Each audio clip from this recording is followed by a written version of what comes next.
कानून की जुर्म पे हुई आज एक और शानदार जीत। खतरनाक मुजरिम बाला सिंजू, जिसे बच्चों की तस्करी के लिए देश के हर राज्यों की पुलिस तलाश कर रही थी, वो आखिरकार सीआईडी के हाथों पकड़ा गया।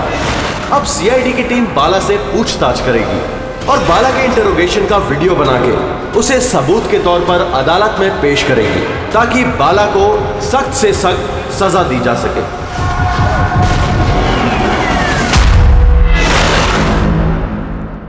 एक कप चाय ही मिलेगी?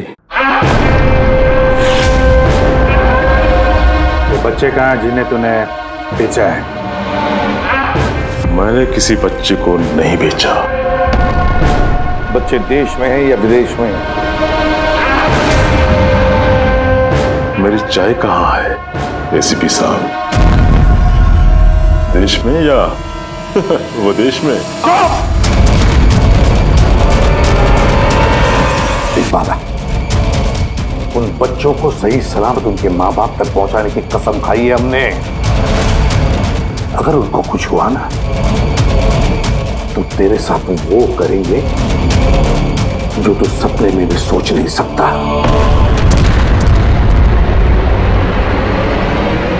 एसीपी साहब, आप मुझे धमकी दे रहे हो? हाँ? शुक्र मना हम लोग हैं तो सिर्फ बात कर रहे हैं। अगर दया होता ना तो क्या कर लेता वो?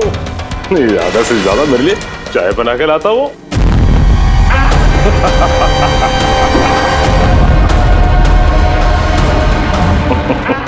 नीचे का।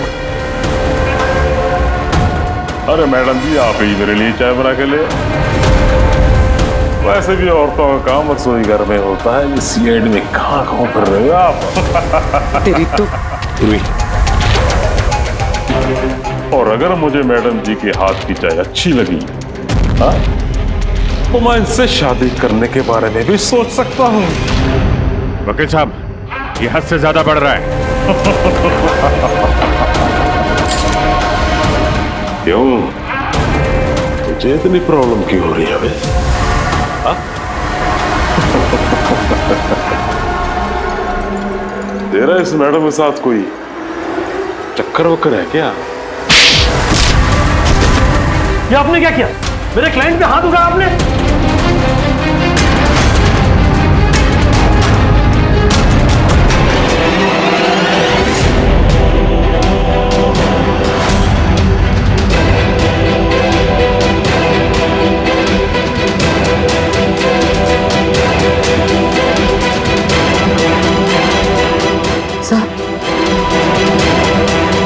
So he's dead?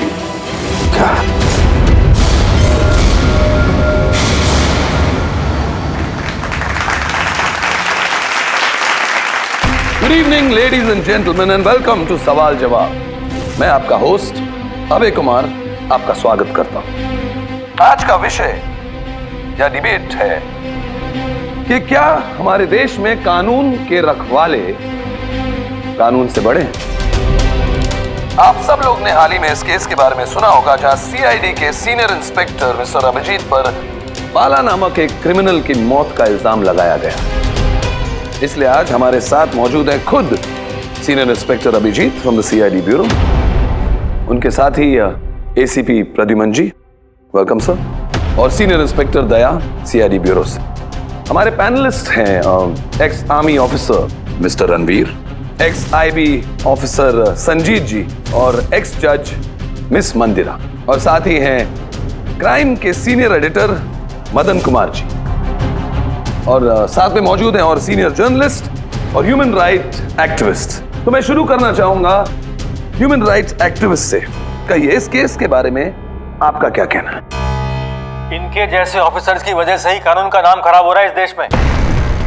बिल्कुल ठीक। हाथ में गन या ताकत क्या आ जाती है, इन्हें लगता है कि अपने मनमर्जी करेंगे और मानव अधिकार की धज्जियां उड़ा देते हैं इन जैसे कानून के रखवाले। हाँ, मैं तो कहता हूँ कि इन पुलिस वालों से गन ही वापस ले लेनी चाहिए। गन चलाने की नैतिकता क्या होती है इन लोगों को समझ में नहीं आती। जी, मैं तो ये कहूंगा कि ये लोग सिर्फ राई का पहाड़ बना रहे हैं। बाला सीआईडी वालों के साथ बदतमीजी कर रहा था।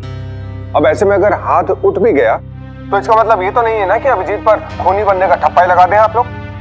और किसी मुजरिम से होता गलती से एक खून तो क्या आप उसे छोड़ देते हैं या फिर कोई आम इंसान से? नहीं ना। तो फिर जो नियम आम इंसान पे लागू होता है वो इन सीआईडी वाले पे क्यों ना हो? मिस मंदिरा, आप कब से चुप बैठी हैं? इस विषय के बारे में आप क्या कहना चाहेंगे? अभी जी मैं चुप इसलिए हूँ क्योंकि जिस सीआईडी टीम की बहादुरी की मिसालें लोग देते हैं उनको आज यहाँ अपमान करना ठीक है क्या? देखिए, मेरे हिसाब से इस बहस का कोई अंत नहीं कि अभिजीत सही है या गलत। ये सब अपने अपने नजरिए पे डिपेंड करता है। अब मैं बात करना चाहूंगा एसीपी प्रद्युमन जी से, जिनका लंबा करियर जो देश के प्रति जिम्मेदारी और फर्ज से भरा हुआ है। इस केस में आप किसका साथ देंगे? सीआईडी के अभिजीत जी का या फिर कानून का? देखिए, आज तक मैं हमेशा कानून का साथ देता आया और आगे साथ देता रहूंगा। इंसाफ होके रहेगा और मैं ये कहने का किसी को भी मौका नहीं दूंगा कि कानून हम सीआईडी वालों के लिए अलग है और आम लोगों के लिए अलग। जब तक इंक्वायरी कमीशन का डिसीजन नहीं आता तब तक सीनियर इंस्पेक्टर अभिजीत सीआईडी की ड्यूटी से सस्पेंड रहेंगे।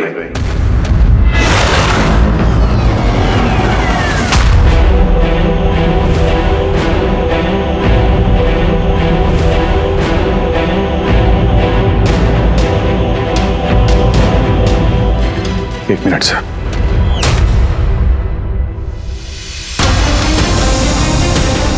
तो मेरे बारे में लोग क्या कहते हैं इससे मुझे कुछ फर्क नहीं पड़ता। अभी आपके मुंह से जो कुछ सुना बहुत तकलीफ हो रही है सर। जो कुछ हुआ आपके सामने हुआ, आप वहीं पे मौजूद थे। अपने दिल पे हाथ रख के कहिए सर कि मैंने जानबूझ के उस आदमी को मारा है। और अगर आपका जवाब हाँ है तो मैं बिना किसी अदालत के फैसले के खुद फांसी के फंदे के सामने जाके खड़ा हो जाऊंगा। अभिजीत, रिलैक्स। नहीं यार दया, बस अच्छा मजाक बना रखा है। हर कुछ महीनों में कुछ लोग हमारे ऊपर इल्जाम लगाते हैं और सर हमारा साथ देने के बजाय हमें सस्पेंड कर देते हैं। और आप लोग बड़ी बड़ी बातें कर रहे थे मानव अधिकार की।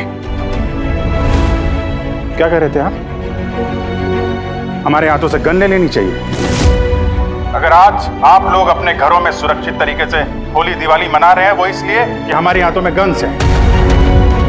हम लोग रात भर जागते हैं ताकि आप लोग चैन की नींद सो सकें। जब मुजरिम यहां सर पे बंदूक तानता है, छाती पे गोली चलाने वाला होता है और तब आपको यह याद दिलाया जाता है कि आपको पलट के मुजरिम पे वार नहीं करना है, सिर्फ टांग पे गोली चलानी है, उस दिन मैं आपसे ह्यूमन राइट्स और मानव अधिकार की स्पेलिंग पूछूंगा। उस दिन। आज मैं दुनिया वालों के सामने खुल के बोलना चाहता हूं, बाला जैसे आदमी को जिंदगी जीने का कोई अधिकार नहीं। वैसे भी अदालत उसे फांसी की सजा देती ना। कुछ दिन पहले मर गया तो कौन सा तूफान आ गया? और इतने साल अगर सीआईडी में मेरे हाथ बंधे नहीं होते तो इन जैसे लोगों का इंसाफ मैं कब का कर चुका होता है। और वैसे भी ऐसे कानून का क्या फायदा है जो मुजरिमों को सजा नहीं दे सकता? और वो कानून मुझे क्या सस्पेंड करेगा? मैं खुद सस्पेंड करता हूं ऐसे कानून को।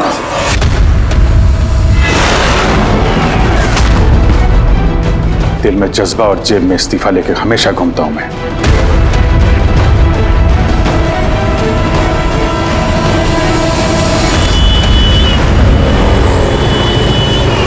अरे यार, हम लोग तो दोस्त हैं यार, दोस्त। अरे मेरे दोस्त, क्या चाहिए आपको आज? अरे कुछ मेरे दोस्त के लिए लेके आओ यार। आप और हम एक चल चल। जी क्या हो क्या तुम्हें? अरे कौन सी जगह पे बैठे और किस तरह के लोग हैं साथ में? चलो उठो उठो, चलो घर चलो। कहाँ चले? सीआईडी ब्यूरो ही तो मेरा घर था और मुझे वहां जाने की परमिशन नहीं। सर सब ठीक हो जाएगा सर, आप यहाँ से चलिए। सब ठीक हो जाएगा। इससे ज्यादा और क्या ठीक होगा? और अब मैं सीआईडी ऑफिसर नहीं हूं। कोई भी ह्यूमन राइट्स वाला, कोई भी इंक्वायरी कमीशन मेरा कुछ नहीं बिगाड़ सकती। सारे मुजरिमों को एक एक करके मार डालूंगा मैं, और तुम लोग भी मेरा कुछ नहीं कर सकते। और ना वो तुम्हारा एसीपी प्रद्युमन। जाओ उसके पास जाओ तुम लोग, मुझे तुम लोगों की शक्ल नहीं देखनी। जाओ। अभिजीत, तुम होश में भी हो? तुम्हें पता है तुम क्या बोल रहे हो? अरे छोड़ो यार, ये दोस्ती दिखानी थी ना तो उस दिन दिखानी चाहिए। आज ही अपनेपन का ढोंग करने की कोई जरूरत नहीं है। क्या बोला तुमने? ढोंग? तुम्हें ये ढोंग लगा? और क्या? सही है, एकदम सही है। सर जाओ जाओ, तुम भी निकलो।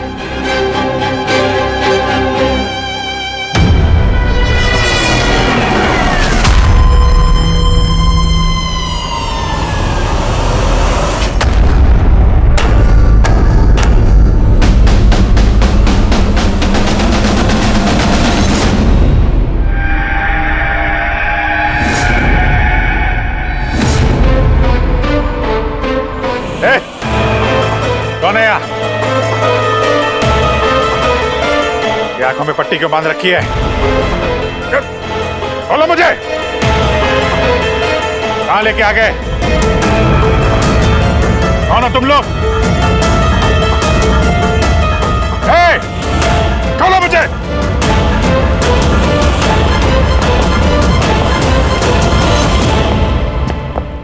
कौन हो तुम लोग?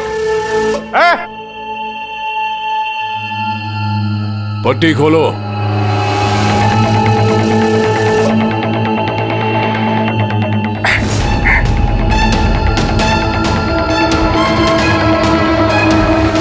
जानते हो किसे किडनैप किया तुमने?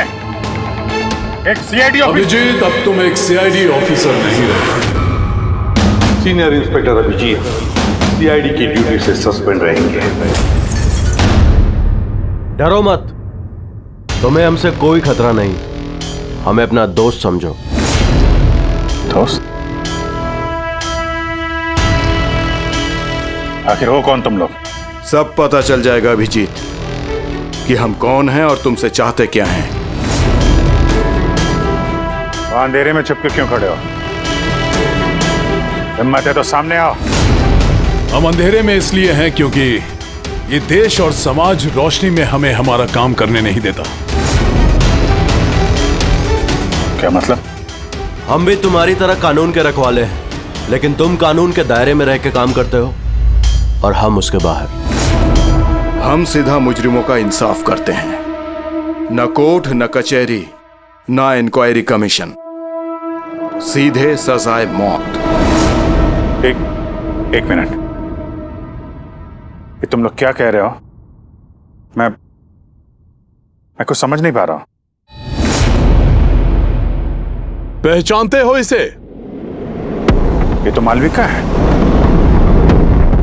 कहने को सोशलाइट, लेकिन कई आतंकवादी गतिविधियों से जुड़ी हुई है ये। Good, next. Rangan Banga real estate का बिजनेस दिखाने के लिए और उसकी आड़ में ड्रग्स का लेन देन। विलियम? ये तो विलियम है। 7 मर्डर का इल्जाम है इसके ऊपर। That's right. मगर मुझे क्यों दिखा रहे हो इनकी तस्वीरें? मुझसे क्या चाहते हो? बताते हैं। पहले तुम जरा ये बताओ कि अगर तुम्हें ये पता चले कि इन मुजरिमों को कानून कभी सजा दे नहीं सकता, तब तुम क्या करोगे? अगर इनको कभी सजा नहीं मिल पाई तो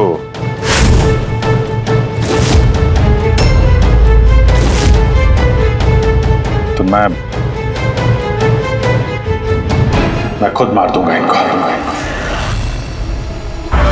वैसे भी किसी भी मुजरिम को इस धरती पे सांस लेने का हक नहीं है। सबको कुचल के मार देना चाहिए, सबको। Very good. तुम्हारे अंदर हम यही जोश और जुनून देखना चाहते थे। हम तुम्हारा दर्द समझ सकते हैं अभिजीत।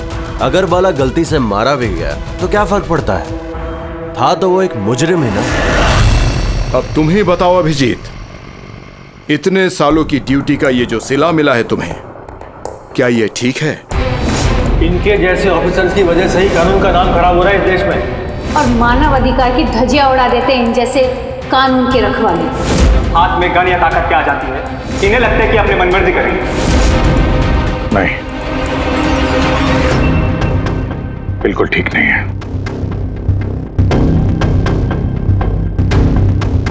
सिर्फ मैं ही जानता हूं सम्मान का घूंट पीने से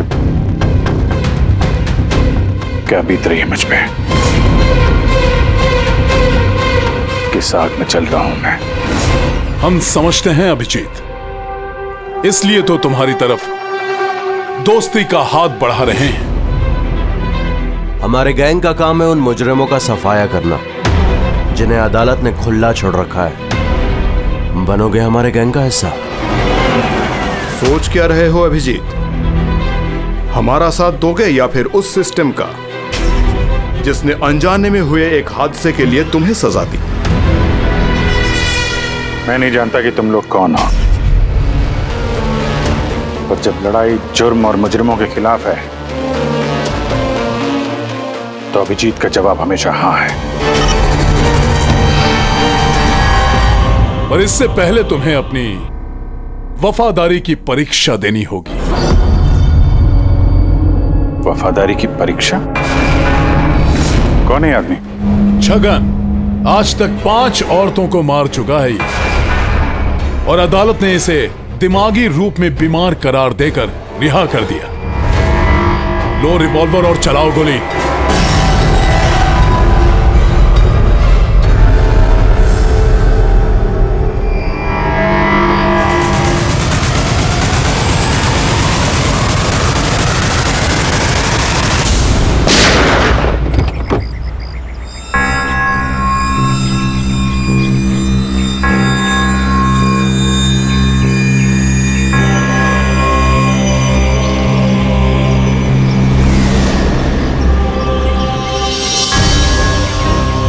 हमारे फ़ोन का इंतज़ार कीजिएगा। और हाँ, जो आपको तकलीफ हुई ना, उसके लिए सॉरी। और एक बात ध्यान में रखिएगा, फ़ोन हमेशा अपने साथ रखिएगा। अगर बाथरूम जाना है तो भी।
मैं आ गया।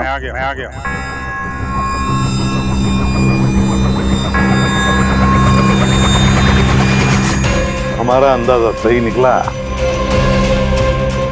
मतलब जो कहानी हमने फैलाई थी वो मान लिया उन लोगों ने। और चारा ही क्या था, जिस जाल में वो लोग फंसे हैं उसे हमने 1 महीने पहले ही फेंका था। सर, इतने खतरनाक मुजरिमों का एक के बाद एक कैसे खून हो जाना, ये संयोग नहीं हो सकता सर। सर, इन सब मुजरिमों का ये नया दुश्मन कहाँ से आ गया? आ गया या आ गए? इन पांचों का कोई एक ही दुश्मन होना जरा मुश्किल लगता है। पर सर, अलग अलग दुश्मन है तो फिर सबने एक साथ हमला कैसे किया? पूरी लोग अलग अलग हो सकते हैं लेकिन गैंग एक ही है, मकसद भी एक ही, बुरे लोगों का खात्मा करना। लेकिन कानून को अपने हाथ में लेकर अलग अलग शहरों पे अलग अलग टाइम पे खून करना, इतनी लंबी प्लानिंग किसी एक आदमी के बस की बात तो नहीं है। बिल्कुल ठीक कह रहे हो अभिजीत। लगता है कुछ मिल गया तुझे, हैं? हाँ बस। क्या? बस इसमें कोई एक खूनी नहीं है, क्योंकि अधिकतर हर एक खूनी का खून करने का अपना एक खास पसंदीदा तरीका होता है, लेकिन यहां पर ऐसा नहीं। ये देखो, इसे गोली मारी गई है। गोली बहुत दूर से मारी गई है, लेकिन गोली सीधी जाकर के दिल में लगी है, 1 इंच भी इधर उधर नहीं। दूसरा, इसे मार्शल आर्ट के किसी एक खास मूव से मारा गया है, बहुत ही खतरनाक, एक झटके में चित। और ये तीसरा मर्डर? ये तीसरा, इसे जहर से मारा गया है। एक खास नुकीली चीज से जहर इंजेक्ट किया गया है सीधा आर्टरी में, जहर तुरंत खून में मिल गया और ये खत्म। तो तीसरा मर्डर भी किसी एक्सपर्ट ने किया है सर? हाँ, ये पहला शार्प शूटर, दूसरा मार्शियल एक्सपर्ट और तीसरा खास तरीके से जहर का इंजेक्शन देने वाला। ये जो भी है, इन्होंने अलग अलग तरीके से जान लेने की ट्रेनिंग पाई है, जैसे कोई स्पेशल एजेंट। और शायद इस गैंग में इस तरह की सोच रखने वाले और भी लोग शामिल होंगे जो समाज से मुजरिमों को मिटाना चाहते हैं। सर, अगर ये लोग इतने एक्सपर्ट हैं तो ना ही कोई सुराग छोड़ेंगे, ना ही कोई पहचान। इन तक पहुंचेंगे कैसे? लोहा लोहे को काटता है पूर्वी। इन लोगों की गैंग तक पहुंचने का एक तरीका है, बाला की मौत का नाटक। सब कुछ प्लान के मुताबिक चल रहा था सर। फिर उन्होंने मुझे एक आदमी के ऊपर गन तान के ट्रिगर दबाने को कहा। और तुमने ट्रिगर दबा दिया? Yes sir.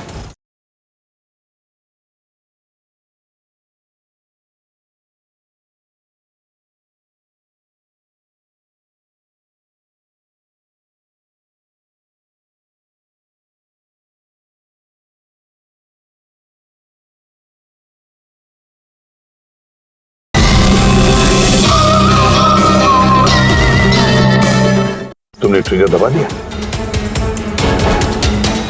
Yes sir. क्या मतलब है ये सब? हाँ? कहा था ना हमने, तुम्हारी परीक्षा ली जाएगी ये देखने के लिए कि तुम इस काम को अंजाम दे सकते हो या नहीं। मुझे किसे मारना है? एक ऐसा इंसान जो इंसान कहलाने के लायक भी नहीं है, देश के उत्तरी राज्यों में ड्रग्स का धंधा करता है और न जाने इसकी वजह से कितने नौजवान अपनी जिंदगी बर्बाद कर चुके हैं। उसका नाम? अपने आप को बहुत बड़ा बिजनेसमैन समझता है, लेकिन ड्रग डीलिंग ही उसका असली काम है। एक बार वो शहर में वापस आ जाए, बस उसके बाद उसका काम तमाम। नाम में क्या रखा है? गोली मारने के ठीक 1 घंटा पहले तुम्हें बता दिया जाएगा कि कब और कहां गोली चलानी है। ट्रिगर कैसे दबा दिया? उसे कुछ हो जाता तो, मारा जाता तो? नहीं दया, कुछ नहीं होता। वो गन के वजन से मैंने अंदाजा लगा दिया था, अंदर कुछ गोलियां वोलियां थी नहीं। अभिजीत, अब उनके रंग में इस कदर रंग जाओ कि रत्ती भर तक शक ना करे वो लोग। यही एक तरीका है उन तक पहुंचने का। लेकिन इसके पहले वो कुछ बड़ा अंजाम करें। अगर हम उनके अड्डे तक पहुंच जाएं और उन्हें वहां गिरफ्तार कर लें तो? अगर उनके अड्डे तक पहुंचेंगे कैसे? तुम्हारे आंखों पर तो पट्टी बांध रखी थी। पट्टी बंधी थी दया, लेकिन उनके अड्डे से घर पहुंचने तक मैंने रास्ते को अच्छी तरीके से महसूस किया है और जो कुछ मुझे लगा मैंने इस पेन ड्राइव पर रिकॉर्ड किया है। ये मेरे कपड़े हैं, जूते हैं, इनसे भी शायद कुछ मदद मिले उनके अड्डे तक पहुंचने के लिए। सर, जो भी करना है जल्दी करना होगा। कभी भी मुझे वो फोन आ सकता है ड्रग डीलर को मारने के लिए। मैं नहीं चाहता कि ऐसा कोई काम करूं जिसकी इजाजत मुझे देश का कानून नहीं देता। जब तक कानून नहीं कहे हम किसी की जान नहीं ले सकते, फिर वो चाहे मुजरिम ही क्यों ना हो।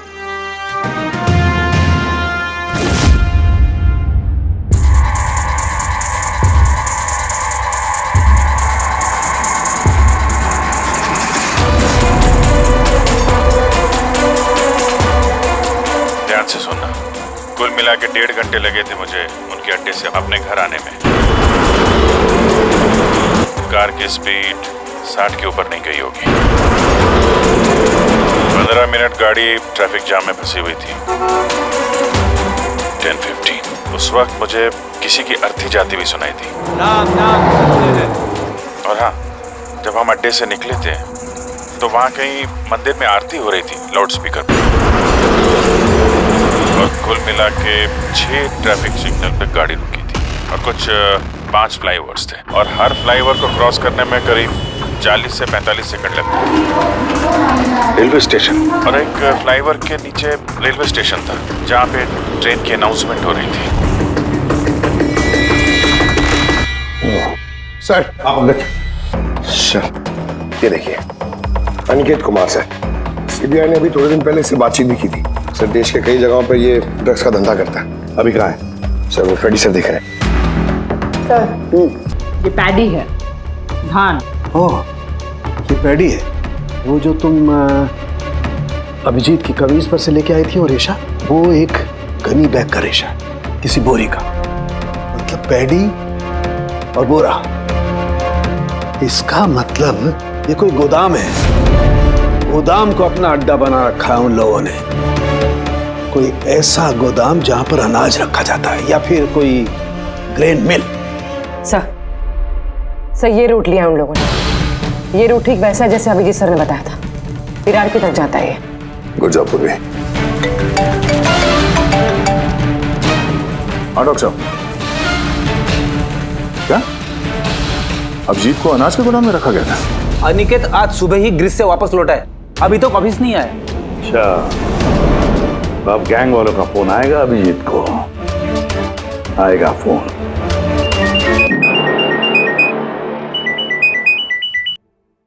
हेलो, आपके लिए एक खुशखबरी है अभिजीत सर। जिस घड़ी का आपको इंतजार था वो आ गई है। आज आपके शुभ हाथों से एक मुजरिम को सजा मिलेगी। ठीक 1.5 घंटे के बाद एक काले रंग की गाड़ी आएगी आपके पास और बता देगी कि आपको किस पे और कहां गोली चलानी है। मगर राइफल कौन सी है? क्या फर्क पड़ता है राइफल कौन सी है? आपको तो सीआईडी ट्रेनिंग में हर किस्म की ट्रेनिंग दी जाती है ना। मैंने ट्रेनिंग तो मुझे सारे हथियारों की है, लेकिन मेरे पास सिर्फ एक ही चांस है गोली मारने का। तो अगर मुझे पता हो हथियार कौन सा है तो थोड़ी आसानी होगी। RS 451। Okay, RS 451।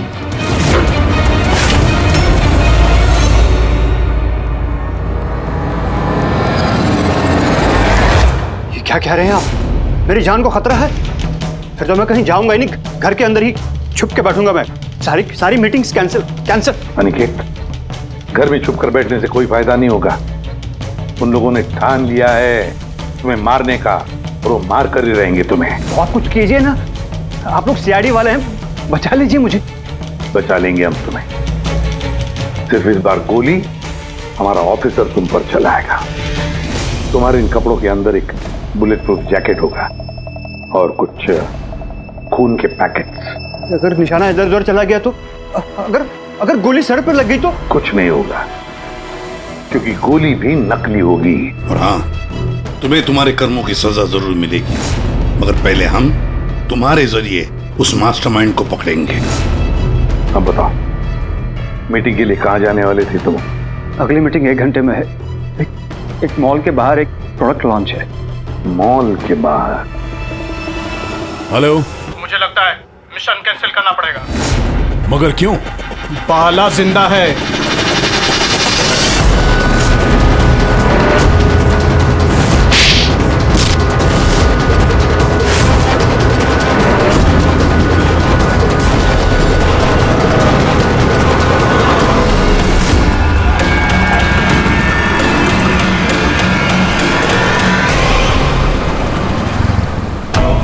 बहुत बड़ा धोखा हुआ हमारे साथ में।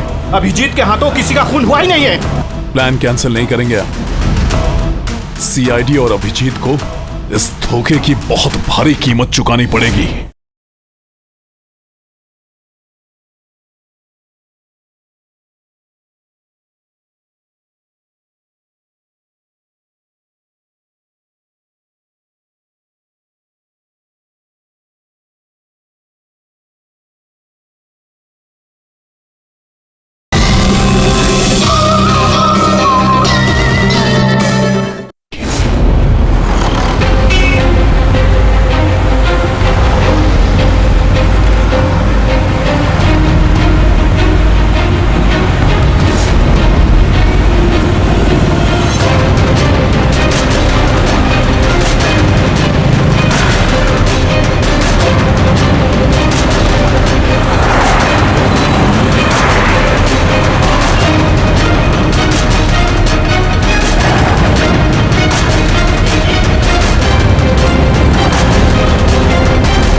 यहाँ पे वो आदमी आने वाला है। पर वो आदमी है कौन? सब्र रख, पता चल जाएगा। चल तुझे वो जगह दिखाता हूँ जहाँ से तुझे गोली चलानी है उस पर।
गोदाम तो एकदम खाली है, कोई भी नहीं है यहाँ पे। हाँ सर, ये वो गोदाम तो नहीं लग रहा है जिसे हम ढूंढ रहे हैं। ओ भाई साहब, कौन है आप लोग? क्या चाहिए? तुम यहाँ पे काम करते हो? ये गोडाउन को इस्तेमाल कर रहा था क्या? नहीं तो पिछले 2 साल से बंद पड़ा हुआ है और ये गोदाम हमारे बॉस को बेचना है। अब क्या खरीदने आए? अगर ये वो गोडाउन नहीं है तो फिर कौन सा गोडाउन है?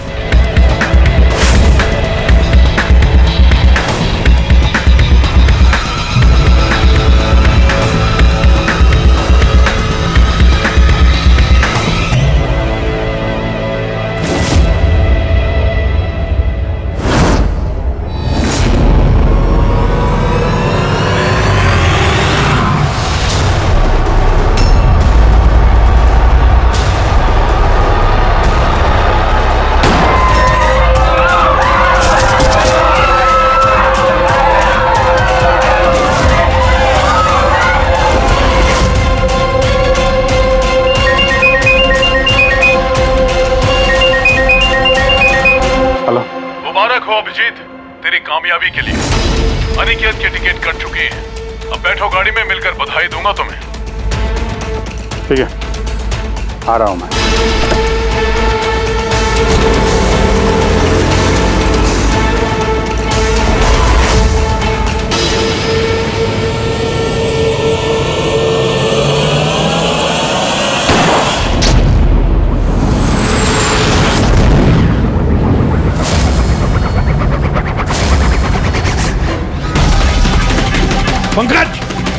पूरा छोड़ना नहीं। Oh no sir. क्या हुआ? सर मुझसे एक गलती हो गई। वो तिलक नगर वाला गोदाम मिस हो गया। सर ये देखिए सर, वहाँ पर भी मंदिर है, स्मशान है, फ्लाईओवर है और रेलवे ट्रैक है। कहीं ये वही गोडाउन तो नहीं है? कितनी दूर है यहाँ से?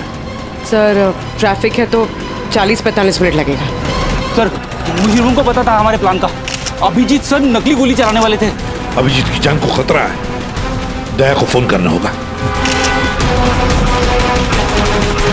दया, देखो अनिकेत पर किसने गोली चलाई है, असली गोली। हाँ, अभिजीत की जान को खतरा है। उनके अड्डे का पता चल गया? नहीं सर, ढूंढ रहा हूँ। जल्दी जल्दी दया, टाइम नहीं है हमारे पास।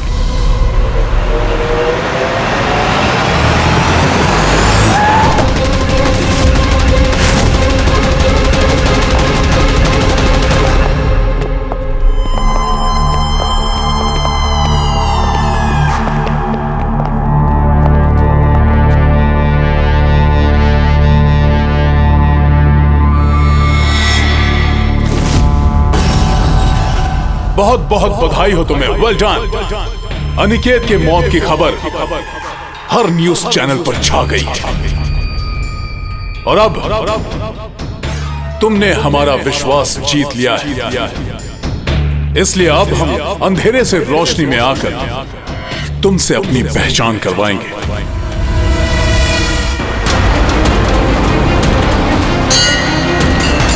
ये मंदिर है।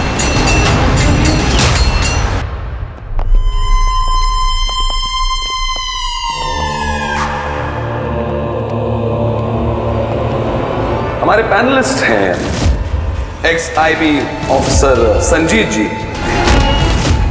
एक्स जज miss Mandira, ex army officer mister Ranveer. Oh, तो आप लोग हैं? हाँ हम। क्यों हैरानी हुई हमें देखकर? भूल गए उस दिन जब सिर्फ मैंने तुम्हारा समर्थन किया था?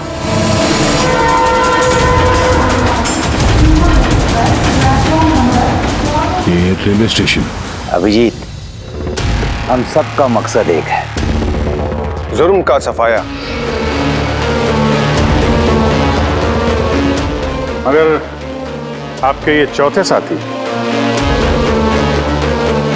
इनको क्या हुआ है? ये सामने क्यों नहीं आ रहे? मैं सामने आऊंगा भी नहीं, क्योंकि तुम एक धोखेबाज हो।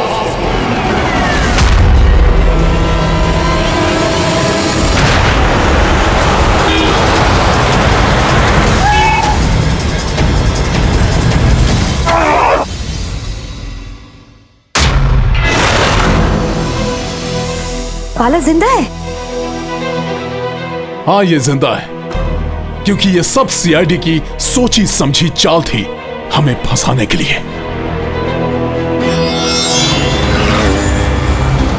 और ये स्मशान भूमि। और अनिकेत? वो भी जिंदा होगा। जरूर इस अभिजीत ने उसे नकली गोली मारी होगी। अभिजीत, इस धोखे की सजा सिर्फ मौत है, सिर्फ मौत। तुम और बाला दोनों मरोगे, दोनों। और तुझे हम नहीं मारेंगे, ये मारेगा। मैं क्यों? क्योंकि एक ईमानदार और बहादुर ऑफिसर को मारना हमारे ईमान के खिलाफ है। चल तू मार, नहीं तो हम तुम्हें मारेंगे। वो तो आप वैसे भी मार दोगे। नहीं, हम तुम्हें एक और मौका देंगे। चलाओ गोली। ले वाला, पिस्तौल ले। ले।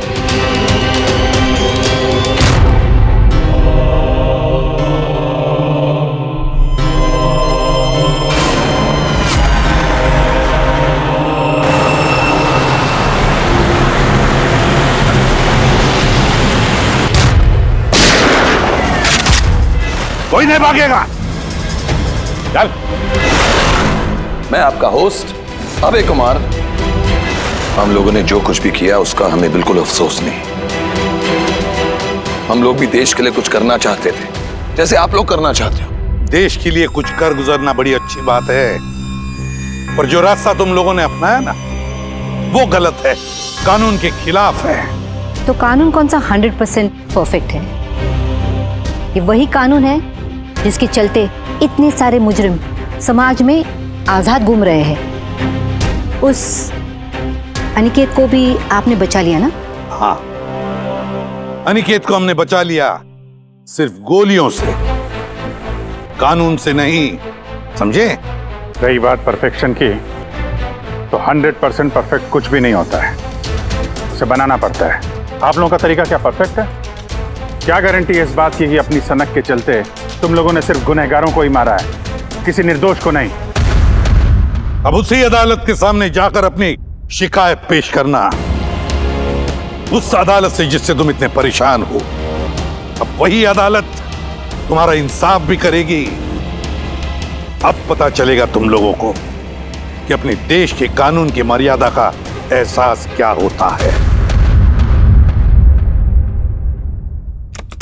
केस बड़ा ही पेचीदा था सर। हाँ, तो मुजरिम भी तो पकड़े गए और एक केस खत्म। चलो भाई, घर नहीं जाना क्या? मगर अभी एक अपराधी को पकड़ना बाकी है। क्यों दया? Hello CID. कौन है आप लोग? क्या चाहिए? मैं विक्रांत हूँ, क्राइम टीम से। हमें यहाँ की तलाशी लेनी है, ये सर्च वारंट है। तलाशी?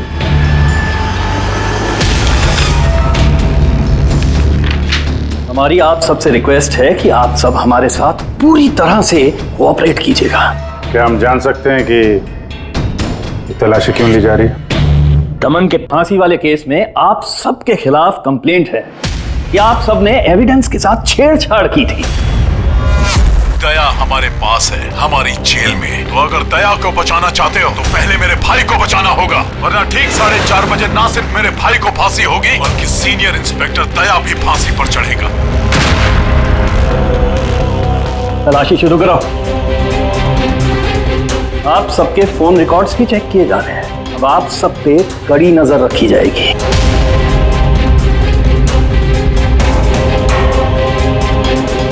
और हाँ, आप सबके साथ अकेले अकेले सवाल जवाब भी किए जाएंगे। मेरी आपको पर्सनल सलाह है, जो भी बोलना बिल्कुल सच बोलना। ये सीआईडी का फ्यूचर तय करेगा। सीआईडी से हैं, कोई पानी का बुलबुला नहीं। और तुम कौन होते हो हमारा फ्यूचर तय करने वाले? हाँ, सीआईडी की बुनियाद सच की नींव पे टिकी है, झूठ बोलना हमें आता नहीं। हाँ हाँ पता है, आप सीआईडी वाले हो, पता है।